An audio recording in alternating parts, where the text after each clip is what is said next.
Yo, Jerome, it's your boy GR. MZ? Yeah. Hello guys, good morning. This is Jem the Boy again of Siargao Road Trip 360. Ngayong araw na to guys ay pupunta tayo sa isang hidden river dito sa Siargao na hindi pa talaga siya kilala. Kaya tinawag ko siyang hidden river. Pero guys, may mga ilan naman na nakapunta na rito. Nakalimutan ko lang yung pangalan na nabasa ko sa Instagram, yung kanyang post. Pero i-review ko mamaya. And then pag pumunta dito guys, medyo mahirap talaga yung daan kasi under construction pa, kaya sana medyo expert na yung mga driver na pupunta dito, o di kaya yung maarkilan yung mga motor ay mga expert na yung mga habal-habal drivers o ano man. O di kaya pwede kayo mag-inquire sa akin guys. Just check the description below to this video. And okay guys, itour ko kayo dito sa pupuntahan ko ngayon. Sundan nyo po yung aking lakad today. Okay, let's go!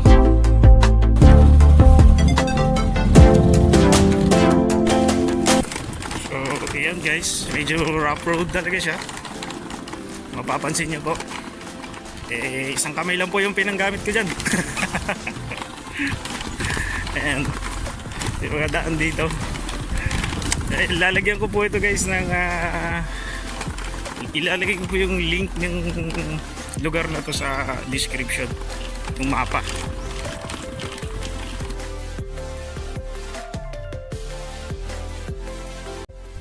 So ayun guys, nandito na ako at medyo masaya lang kasi may mga naririnig ako na mga sigawan ng tao doon. Alam ko nag-i-enjoy sila dyan sa roof swing na yan. Pinark ko lang yung motor ko dyan lang muna siya, papaarawan ko na lang.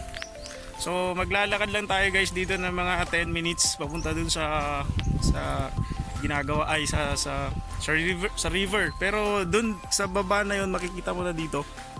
Pero kasi parang private siya, dun tayo sa kabila. Okay guys. So ganito yung mga madadaanan dito. Pababa to, pababa. Mamaya po ipapaliparan po natin ng drone. Ayun guys, natatarong ko na yung river.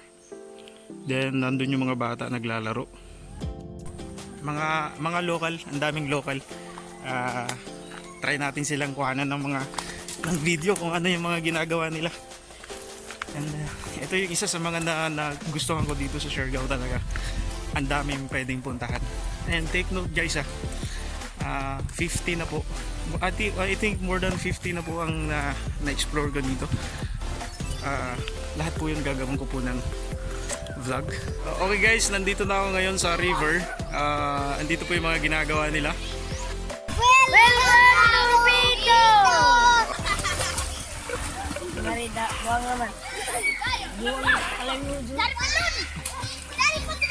Ayan, nagsiswimming po sila dyan. Yun, rope swing. At ito sa kuya, mag-hi ka ba?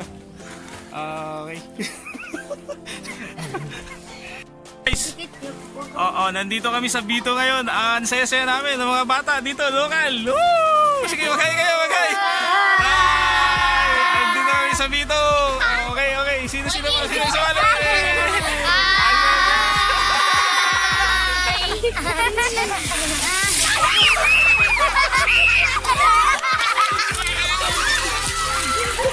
Nalaglagan kami ng ano. Okay. Ayan, siya. Okay kayo.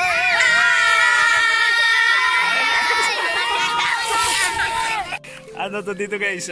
Libre lang po pag pumunta dito. Okay, paliparan natin guys ng drone.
flight naman.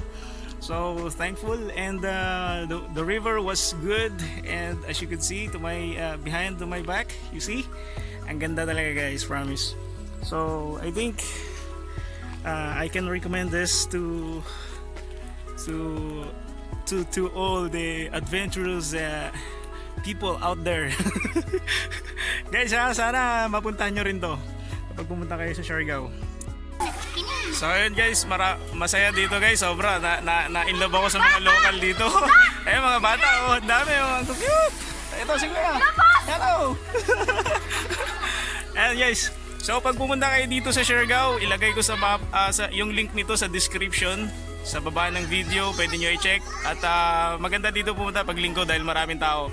Linggo at saka Sabado. Sigurado ako maraming tao niyan dito. Guys, please do not forget to subscribe to my channel, ha. Mag-subscribe na kayo! Kay Kuya GM! Kay Kuya JM! Yay! Bye-bye! Thank you, Kuya! Bye-bye! Ayun guys, ang saya ng mga bata. Nako talaga naman. Ayun, yan yung isa sa mga na-miss ko nung kabataan pa ako eh. Ganun yung mga... Ganyan kami maglaro dati. Guys, shout out pala dun sa mga nakapunta dito. Sino ba yung nakapunta dito? Hindi ko na maalala. May basta may dinala ako dito. Basta ano yun sila, parang 4 na yata ang grupo dinala ko dito. O si Charlene Chua. Hi ate siya. Si Grace Den, I think pangalan niya sa Facebook. And sino pa ba? Madami yun sila, basta nakalimutan ko na. I think may nakita akong ahas.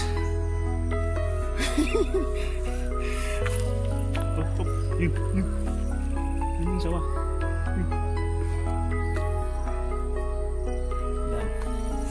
Yun guys, may nakita akong maliit na snake.